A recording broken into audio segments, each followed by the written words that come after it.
Dahil wala po kaming magawa sa bahay kaya naisipan namin magkaraoke. Hello, minasan, konnichiwa. Tara samahan ko kami today's mini vlog. Alas 2 ng tanghali ay nagbiyahe na po kami papunta naman ng Moss Burger. Bago kami magkaraoke ay kakain muna daw kami dito, sabi ni Uncle New hapon. Saktong-sakto nga po mga auntie dahil hindi pa kami nanananghalian. Pasok namin dito sa loob ay agad na rin po nag-order si Uncle New hapon. Alam niyo po mga auntie, mas gusto po ni Uncle New hapon ang Moss Burger kaysa po sa McDo. Parehas lang naman silang fast food chain, kaso nga lang ang Moss Burger ay kilala dahil sa unique burger at saka sa unique sauce. Masarap po kasi yung sauce nila, pati na rin yung fresh na kamatis. Para hindi po mainip si Kenshin mga auntie, kanina nga pala ay nagbabasa kami ng libro habang naghihintay ng in-order namin. Ito na nga po, pagkatapos ng ilang minuto ay dumating na rin po sa wakas. そうだね。いただきます。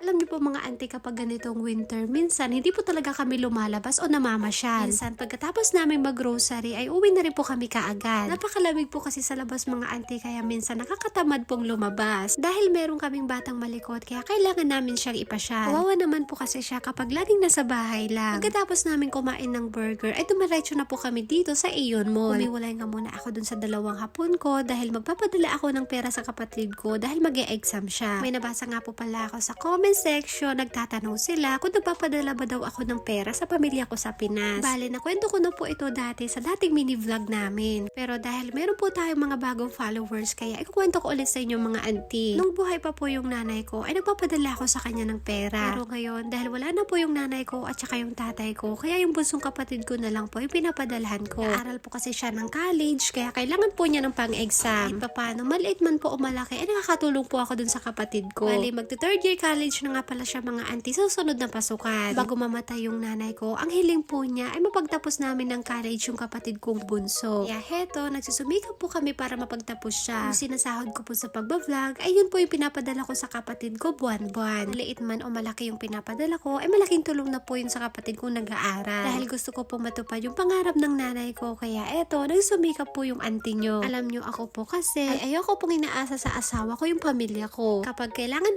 na talaga, syempre, lalapit na po ako kay Uncle New hapon. Sino ba naman ang unang tutulong sa akin? Syempre, walang iba kundi yung asawa ko. Ito na nga po, pagkatapos kong bumili ng sabitan ng kortina, ay napunta po kami dito sa game center para makapaglaro po tong maliit na bata. Syempre, pati na rin ang nanay.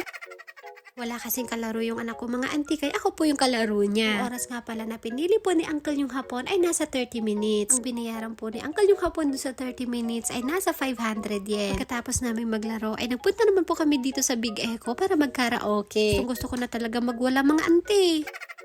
May karaoke naman po dun sa bahay namin, kaso nga lang po nahihiya akong kumanta. Alam nyo na po mga auntie, nandun po kasi yung mga binan kong hapon. Kakahiya po sa kanila dahil maingay. Kaya naisip po namin ni Uncle yung hapon na dito na lang po kami kumanta. Doon nyo na po itatanong, kahit hindi po marunong kumanta yung auntie nyo, ay napakahilig magkaraoke. Tapos namin dun sa counter, ay nagpunta na po kami dito sa number 12 na room. Nga po yung pinili ni Uncle yung hapon, yung kids room. Pakaluwangan nito mga auntie, kaya kahit magtatumbling dyan si Kenshin, ay pwedeng pwede.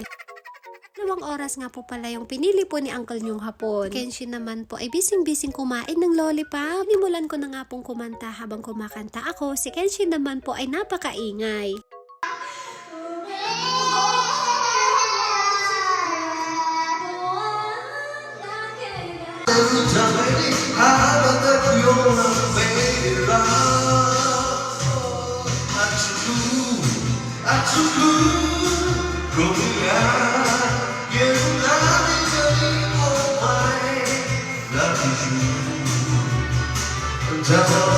Aming dalawa ni Uncle yung hapon, siya po yung singer, ako naman po yung feeling singer. Napakagaling pong kumanta ni Uncle nyo, kaya rin po ako na-inlove dyan. Charot lang mga auntie, si Uncle yung hapon po talaga yung na-inlove sa akin.